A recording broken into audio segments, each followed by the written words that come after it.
Ya, selamat pagi dengan Printin, Kepala Ruangan K2, ada yang bisa saya bantu? Oh iya, baik. Ya, akan saya siapkan ruangannya ya. Iya, terima kasih. Nurse Dika, nanti akan ada pasien baru yang akan datang, nanti akan menjalani kemoterapi pertamanya. Nanti tolong persiapkan ruangannya ya, dan persiapkan juga peralatan untuk penerimaannya.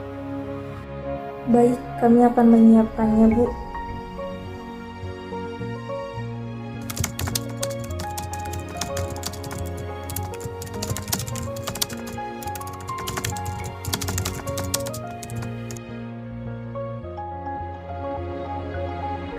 Nurse Duika, tempat tidurnya sudah disiapkan. Baik, terima kasih ya, Nurse Nursita. Nurse Printin, ruangan dan bed untuk pasien baru sudah dipersiapkan. Baik, Nurse Dika, tapi nanti jangan lupa ya untuk orientasikan ruangan kepada keluarga pasien dan juga jelaskan prosedur perawatan sebelum, saat, dan setelah kemoterapi. Selamat pagi, Ibu. Selamat pagi, Adik. Perkenalkan, saya Printin di sini sebagai kepala ruangan K2. Bagaimana Ibu kabarnya? Kabar baik, Nurse. Tapi tadi anak saya merasa ketakutan karena harus dirawat. Dan juga saya sebagai orang tua merasa sedih dan khawatir terkait kondisi anak saya. Saya mengerti kekhawatiran Ibu, tapi mungkin Ibu bisa tenang karena di sini juga ada perawat Dika di sini dan perawat Nursita yang bisa nanti mungkin akan menjelaskan pertanyaan-pertanyaan yang Ibu tanyakan nanti. Kenalkan, Bu, saya perawat Dika. Halo, Adik. Perkenalkan Ibu, Adik, nama saya perawat Nursita Dewi.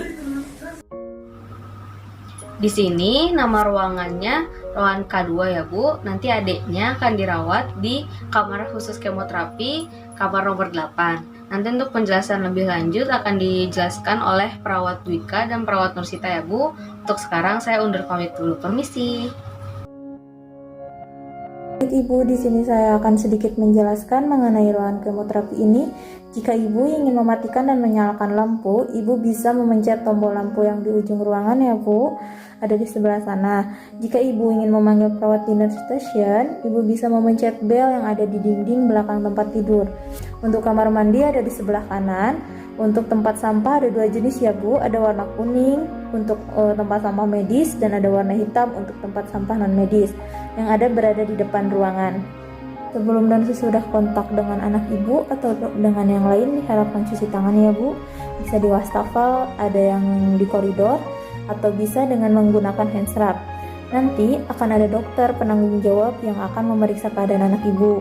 Jika kondisi anak Ibu bisa untuk dilakukan kemo, dokter akan segera meresepkan obat untuk kemonya ya, Bu. Untuk perawat yang akan merawat anak Ibu di sini ada perawat Nursita dan nanti juga ada perawat yang lainnya ya, Bu, yang akan merawat anak Ibu sesuai dengan shiftnya. Sekarang anak Ibu akan diperiksa dulu ya oleh perawat Nursita. Setelah itu akan dipasang infus. Untuk penjelasan selanjutnya akan dijelaskan oleh perawat Nursita ya, Bu. Saya undur diri dulu. Assalamualaikum. Ibu, saya akan mengambil perawatan infusannya terlebih dahulu ya.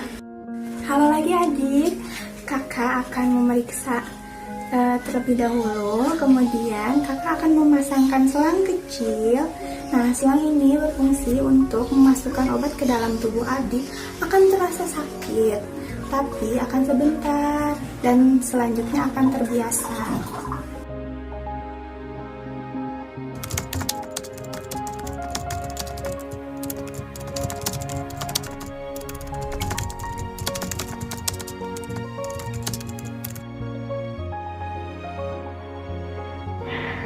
Baik, sekarang saya akan menjelaskan mengenai bagaimana perawatan keluarga pada pasien anak usia prasekolah dan sekolah, baik sebelum, sesaat, dan setelah kemoterapi. Jadi, apa ya kemoterapi itu? Singkatnya, kemoterapi ini adalah proses pengobatan untuk menghancurkan sel-sel kanker yang berbahaya bagi tubuh. Pemberian obat kemoterapi ini memiliki banyak cara, seperti pemberian salep, obat telan, maupun melalui pembuluh darah dengan menggunakan selang infus. Karena sel kanker dapat berkembang dengan cepat, maka cara kerja obatnya dengan menghentikan atau memperlambat pertumbuhan sel kanker tersebut. Selanjutnya adalah tujuan dari kemoterapi ya Bu. Tujuan kemoterapi ini yang pertama, seperti yang telah saya jelaskan sebelumnya, bahwa kemoterapi ini dapat menghancurkan sel kanker. Kemudian yang kedua, yaitu kontrol, di mana kemoterapi ini menghambat pertumbuhan sel kanker. Yang terakhir yaitu dapat mengurangi gejala yang muncul dari akibat sel kanker tersebut. Perlu diketahui juga ya Bu, kemoterapi ini memiliki efek samping secara fisik dan emosi. Efek samping ini tergantung dari kondisi masing-masing anak. Ada yang baik-baik saja, ataupun hanya merasakan 1-2 efek samping. Setelah melakukan kemo, dalam beberapa jam, anak biasanya mengalami mual muntah sehingga nafsu makan berkurang. Terasa nyeri, susah buang air besar, rambut mulai rontok, kemungkinan anak akan mudah lelah. Hal-hal tersebut biasanya membuat anak ini akan lebih banyak diam dan lebih cepat marah, terlihat murung, bahkan merasa sedih karena tidak bisa bermain dengan temannya dan tidak dapat pergi bersekolah. Jadi, peran ibu dan ayah sebagai orang tua maupun peran keluarga di sini akan sangat penting untuk mendampingi selama anak mengalami gejala pasca kemoterapi ini. Nah, sekarang apa ya yang harus dilakukan oleh orang tua sebelum, sesaat, dan setelah anak menjalani kemoterapi nantinya? Sebelum kemoterapi, akan sangat penting bagi ibu untuk selalu memberikan dukungan kepada anak. Mengajak bermain yang mudah dilakukan di ruangan, salah satunya adalah art terapi seperti membuat gambar dan bernyanyi bersama. Kalau begitu, apa ya yang harus ibu lakukan saat kemoterapi sedang berlangsung? Selama kemoterapi, anak harus diam di tempat tidur. Ibu bisa bercerita kepada anak dan usahakan tetap berada di samping anak. Apabila ada yang terasa sakit, ibu bisa melakukan sentuhan lembut agar anak tetap tenang dan memberikan banyak bisikan kata penyemangat. Selanjutnya adalah penggunaan APD. APD ini adalah alat pelindung diri, tentunya dimaksudkan untuk orang tua. Minimal seperti menggunakan masker ataupun sarung tangan. APD ini biasanya dipakai saat membersihkan BAK, BAB, ataupun muntah anak. Oh iya, penting juga untuk keluarga dan anak saat melakukan cuci tangan sebelum masuk ruangan, setelah meninggalkan ruangan, dan apabila terpapar zat sisa kemoterapi. Apabila ibu terpaksa harus pergi sebentar dari samping anak, pastikan untuk mengatakan kepada anak ibu mau kemana dan bedpang juga harus terpasang. Lalu, jika di daerah penusukan infus ada darah atau bengkak, orang tua bisa langsung melapor ke perawat yang bertugas. Tadi kita sudah membahas hal apa saja yang dilakukan sebelum dan selama kemoterapi anak berlangsung. Orang tua pasti lebih khawatir dengan efek samping yang akan timbul pada anak setelah kemoterapi. Tenang saja, kami akan memberikan beberapa masukan dalam penanganan setelah anak melakukan kemoterapi. Untuk penanganan nyeri, bisa melakukan sentuhan lembut, seperti yang sebelumnya saya jelaskan, dan dilakukan pengalihan seperti mendengarkan musik maupun menonton video kesukaan anak. Apabila anak mengalami mual hingga muntah, bisa dioleskan minyak aromaterapi di bagian hidung, leher, dada, hingga perut anak. Selanjutnya, apabila anak diare, ibu bisa memberikan minum lebih sering dan berikan makanan pada porsi kecil namun sering. Bisa juga memberikan pisang, jeruk, kentang untuk mengganti cairan tubuh yang keluar. Kebanyakan dari kasus anak yang telah melakukan kemoterapi akan merasakan lelah. Orang tua bisa mengajak anak untuk istirahat, mengajak bermain yang dapat dilakukan secara duduk maupun berbaring, sambil diberikan makanan ringan favoritnya. Bagaimana jika anak susah buang air besar? Ibu bisa memberikan minuman yang banyak, bisa diberikan air dari sari buah yang dapat mempelancarkan BAB, seperti apel, pir, yang paling sering adalah pepaya. Selain efek samping yang sudah disebutkan, ada pula efek samping yang diakibatkan dari kebocoran obat kemoterapi yang disebut ekstravasasi, di mana efek samping yang muncul adalah sakit berlebihan dan kulit di area tertentu terlihat lebam. Penanganan pertama dapat dilakukan dengan menaikkan area yang sakit atau terlihat lebam dan kompres dingin 10 menit sebanyak 4 kali sehari.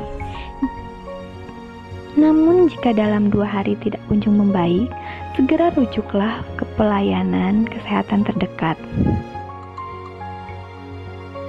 Efek samping yang sering dijumpai pada anak yang telah menjalani kemoterapi adalah rambut rontok. Hal pertama yang harus ibu lakukan adalah menenangkan anak dengan mengatakan, rambut akan tumbuh kembali. Selanjutnya, jika menyisir rambut, harus dilakukan secara lembut. Sekarang bagaimana cara pemenuhan nutrisi anak selama di rumah?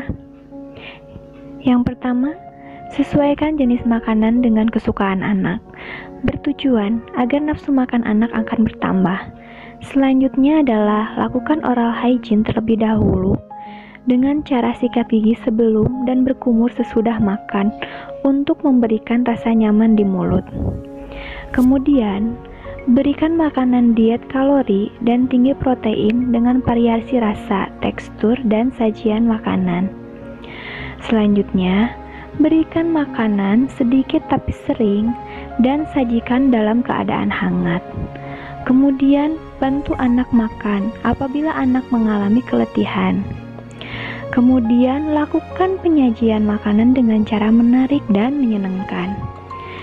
Selanjutnya, ciptakan suasana yang menyenangkan bagi anak agar meningkatkan nafsu makan. Terakhir, hindari makanan yang mengandung 5P, pengawet, pemanis, penyedap, pewarna buatan, dan pengental. Mungkin segitu Ibu ya yang bisa saya jelaskan mengenai perawatan kemoterapi. Apakah Ibu ada yang mau ditanyakan? Tidak, Nurse. Insya Allah saya paham dengan informasi yang telah diberikan. Baik Bu, kalau begitu ini saya ada buklet.